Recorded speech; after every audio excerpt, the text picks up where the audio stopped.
He thought it was just another traffic stop.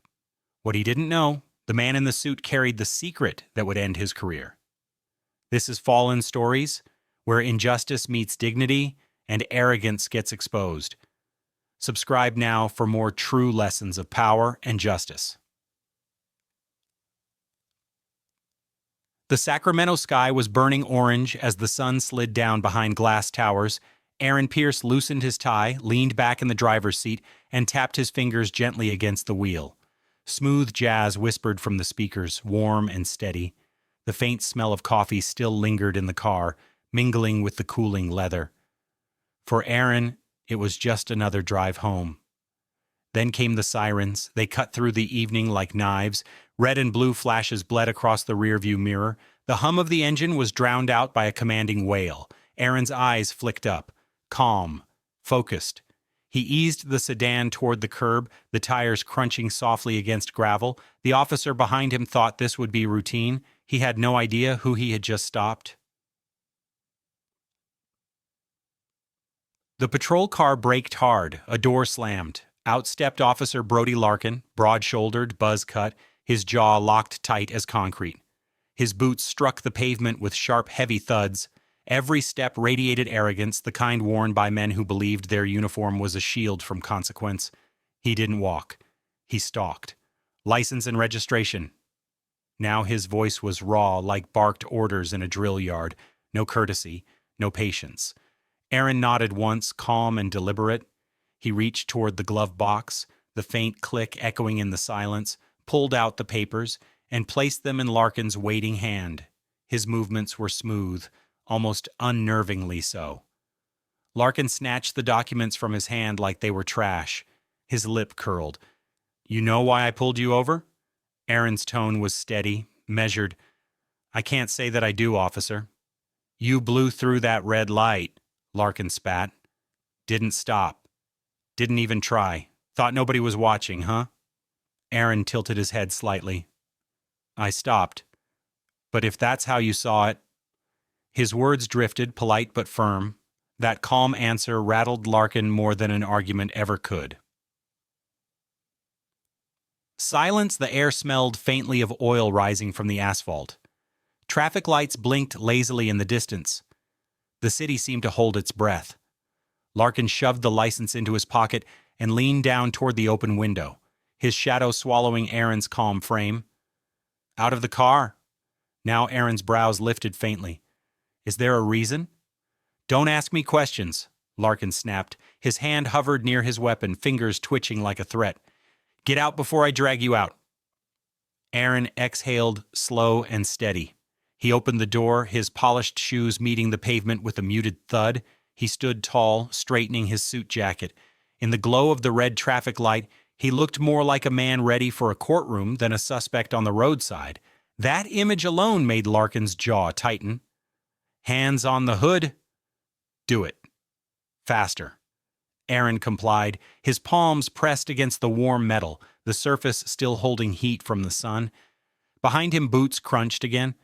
Larkin closed in, the air between them heavy with disdain. The search was rough, unnecessary. Larkin shoved his hands across Aaron's back, down his waist, along his legs, his grip bruised, his motions sloppy. It wasn't a search, it was a statement. "You're beneath me." But Aaron didn't move, didn't flinch. His stillness was louder than defiance. "You're clean," Larkin growled, disappointment cutting through his arrogance. "Figures." Lucky tonight, Aaron straightened slowly, turning his head just enough to meet the officer's glare. His voice was calm. "Of course I am." That single steady reply was the first crack in Larkin's armor. Larkin circled him like a wolf, voice rising ugly. "You think you're slick?" "Too calm, too sure. I don't like it." Aaron's lips twitched into the faintest smile. "I just know how these things go." That answer only made Larkin's nostrils flare. He stepped closer, his spit almost hitting Aaron's cheek. "What are you, some kind of lawyer? Think you're too good for this?" Aaron's reply was soft but sharp as glass. "Closer than you think." Larkin jabbed a finger toward his face. "Don't play games with me. Don't look at me like you're smarter. You're not. You hear me? You're nothing out here." Aaron's gaze didn't waver. His voice dropped lower. I don't need to be smarter. I just need you to realize this isn't about a red light anymore. That sentence froze the night. For the first time, Larkin felt something slip out of his grasp. Anger surged in Larkin's chest. His words burst out, laced with venom. You think you're better than me? People like you always... He cut himself off too late. Aaron's head turned slightly. His tone was calm, almost curious. People like me? The officer's face flushed, his jaw worked, but no words followed. His silence was deafening. Aaron didn't push further. He didn't need to. The damage was done. The words, half spoken, half swallowed, were already poison that would return to haunt Larkin. That unfinished sentence would echo louder than anything else he said that night. The traffic light turned green, casting an eerie glow on the hood of the sedan. The city moved on, cars flowing, lives unfolding. But on this strip of asphalt, something irreversible had begun. Officer Brody Larkin thought he was in control, but the man in front of him wasn't just another driver. He was the quiet storm waiting to break, and when it did, Larkin's arrogance would be exposed for all to see. The night pressed heavier, the street lamp buzzing faintly above them. Aaron stood tall beside his sedan, the cool air brushing against his face. Officer Brody Larkin paced in front of him, restless energy pouring out of every step. His voice sharpened. Hands back on the hood. Do it again. Aaron frowned slightly. You already searched me. I said do it again, Larkin barked, spittle flying. Don't make me repeat myself. Aaron sighed, calm, unshaken. He placed his palms back on the hood, feeling the metal cool under his skin. Larkin's boots scraped angrily against the asphalt as he patted him down again, rougher this time, pressing harder as if pain might produce guilt. He found nothing. You're clean, he growled again, louder, angrier. Too clean. Aaron lifted his head slightly, his voice even. Of course I am. Every word Aaron spoke was a mirror, forcing Larkin to see his own weakness staring back at him. You're too calm, Larkin hissed, circling. Like this is nothing to you. You think you're smarter than me? Aaron's eyes followed him calmly. I don't think that. I know where I stand. Larkin stepped closer, his breath sharp with coffee and frustration. Don't give me riddles. Tell me what you are. Lawyer? Activist? Some big shot? Aaron's lips twitched in the faintest smile. Closer than you think. That answer made Larkin bristle. His tone dropped into a snarl. You're not above me. Out here, I own you. You hear me? You're nothing on this street. Aaron didn't blink. His voice cut low, calm, deadly. No one is above the law, officer. The question is, who's actually living by it? The words sliced through the night like glass. For a heartbeat, the only sound was the distant hum of traffic lights. That single sentence shifted the ground under Larkin's boots, and he felt it. Larkin's fists clenched. His rage cracked through his restraint. You think you're better than me? People like you always... He froze mid-sentence. The poison had already slipped out. The implication hung heavy in the air. Aaron turned his head, his tone precise and sharp. People like me? Larkin's mouth opened, but nothing followed. His face flushed, his eyes darted away. Aaron let the silence drag. He didn't need to push. The officer's own words were a noose tightening around his throat. That unfinished insult would echo in every room that mattered. Larkin just didn't know it yet. The warning signs. Larkin tried to claw back control. He shoved Aaron's license roughly into his chest. Take it, and watch yourself. Next time you won't be so lucky. Aaron caught the papers neatly. His calm presence only fueled Larkin's desperation. Don't look at me like that, the officer snapped. You think your suit makes you untouchable? You think standing here all calm means you win? I'll ruin your night. I'll ruin your week. Aaron slid the license into his pocket. You already did enough. The rest is out of your hands, Larkin sneered, leaning closer. You threatening me? Huh? Is that what this is? Aaron's eyes narrowed, steady as stone.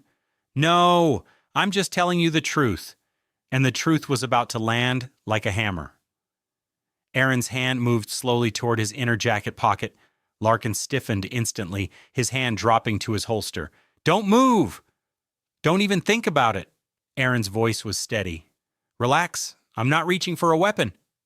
He pulled out a slim leather wallet. The street lamp's glow caught the polished badge inside as he flipped it open. The golden emblem gleamed, undeniable. Aaron's voice was calm, precise, devastating. "Aaron Pierce, Chief Investigator, Internal Affairs." Larkin's face drained of color. His jaw slackened. His eyes widened in disbelief, then panic. He stumbled back half a step, boots scuffing against the road. Aaron held the badge steady, letting the silence drive the point home. The night air buzzed faintly, every second stretching like eternity. The predator had just realized he was staring into the eyes of his judge. Aaron closed the wallet slowly, the click echoing like a gavel strike. "Now, Officer Larkin, do you understand what the problem is?" Larkin stammered.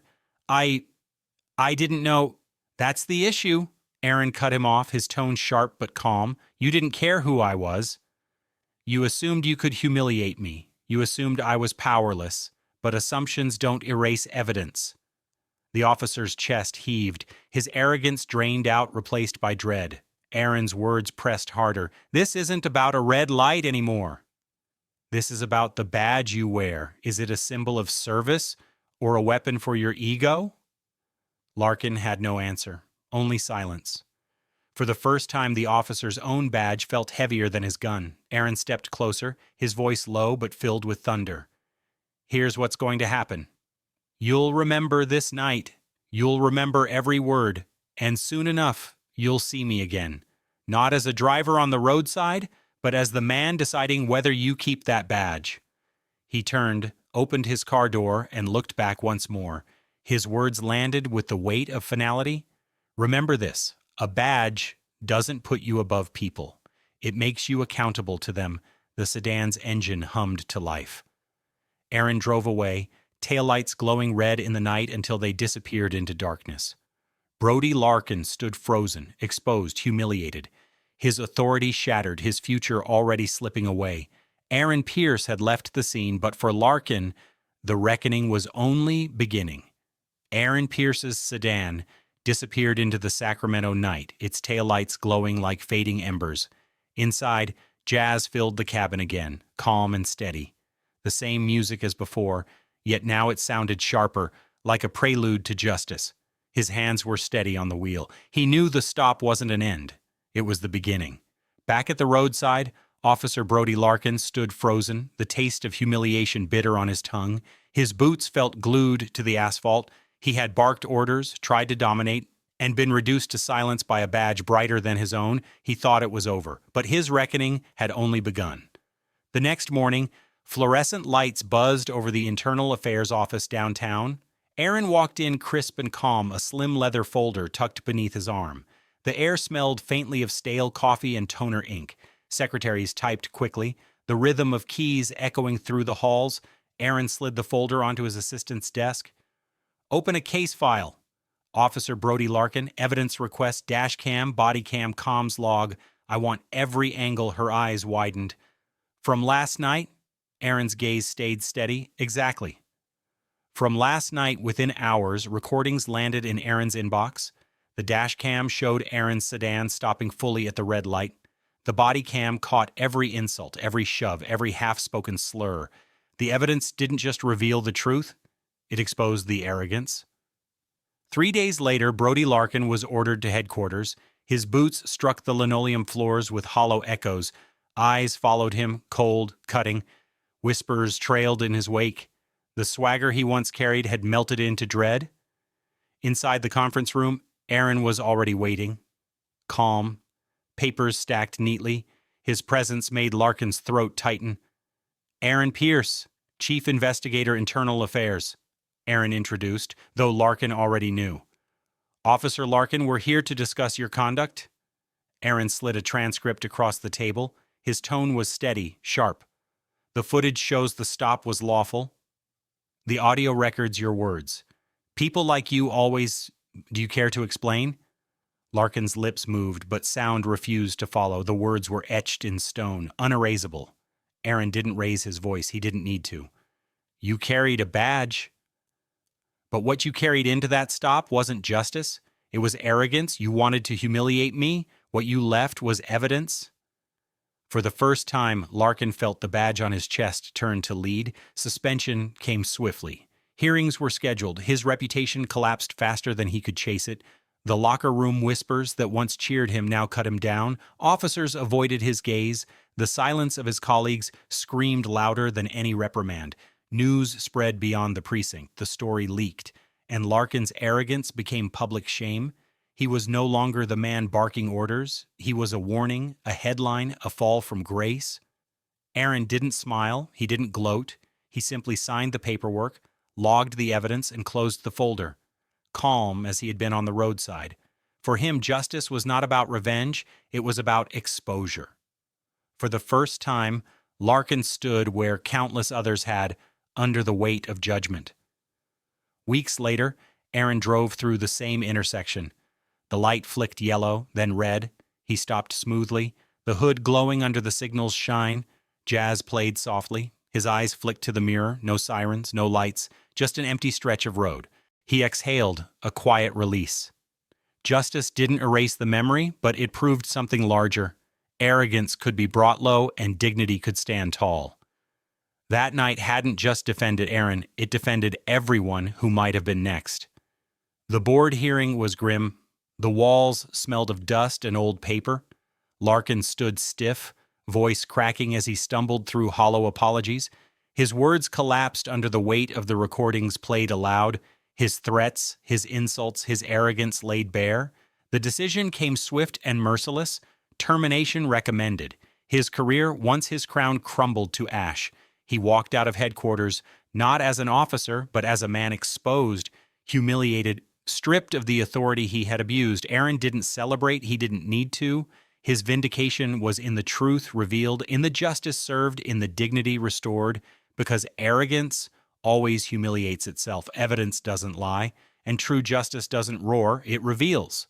A badge is not power. It is responsibility. If this story moved you, subscribe to Fallen Stories, because next time you'll hear about the janitor they mocked, until he revealed a past that left a dojo full of fighters humiliated.